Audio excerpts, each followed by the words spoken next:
A current divider is a standard circuit, and it consists of a DC current source which produces the current I, which is connected to two resistors in parallel, which we call R1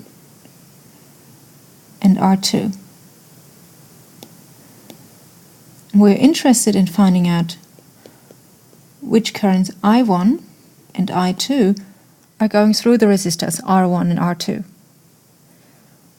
In order to solve this, we first need to denote the voltages across the resistors by V2 and V1. First, let's apply KCL to this node here, which gives us the relationship I equals I1 plus I2. Now we apply KVL around this loop here to find out that V1 equals V2.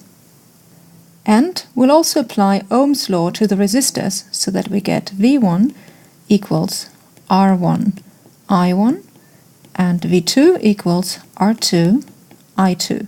Now let's combine these equations to find an expression for I1 and I2. Let's start with the expression V1 equals V2.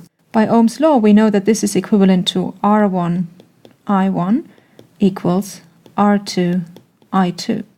And from this expression here, we can derive that I2 is equal to I minus I1. If we substitute this in here, we get R2 times I minus I1. Collecting all terms that depend on I1 on the left side yields I1 times R1 plus R2 is equal to R2 I. This then yields I1 equals R2 divided by R1 plus R2 I. If we would solve the same circuit for I2, we would get I2 equals R1 divided by R1 plus R2 I.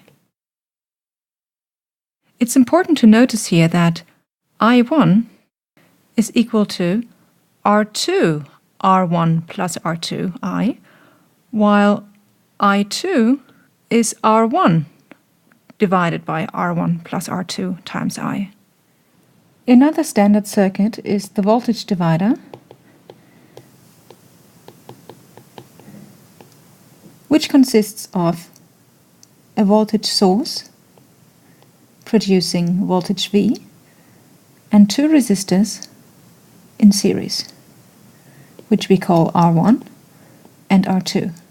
And we are interested in finding the voltages across the resistors that we call V1 and V2. In order to solve this circuit, we also denote the currents going through the resistors by I1 and I2, and the current going through the entire loop called I. Applying Kirchhoff's current law to this node and this node gives the expression I1 equals I2 equals I. Applying Kirchhoff's voltage law around this loop gives V equals V1 plus V2.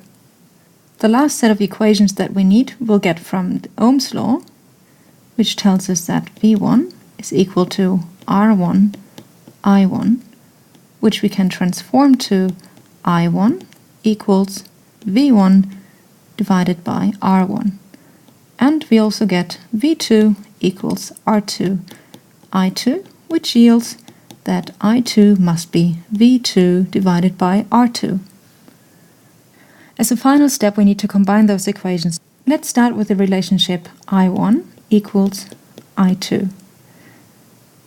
From Ohm's law, we know that this is equivalent to V1 divided by R1 equals V2 divided by R2. Also, this expression here that we gain from applying Kirchhoff's voltage law gives us the expression V2 equals V minus V1, which we can substitute here, so that we get equals V minus V1 divided by R2.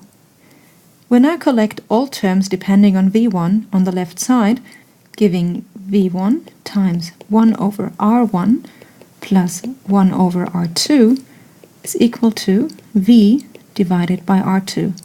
Solving for V1 gives V1 equals 1 over R2 divided by 1 over R1 plus 1 over R2 times V, which can be written also as R1 divided by R1 plus R2 times V.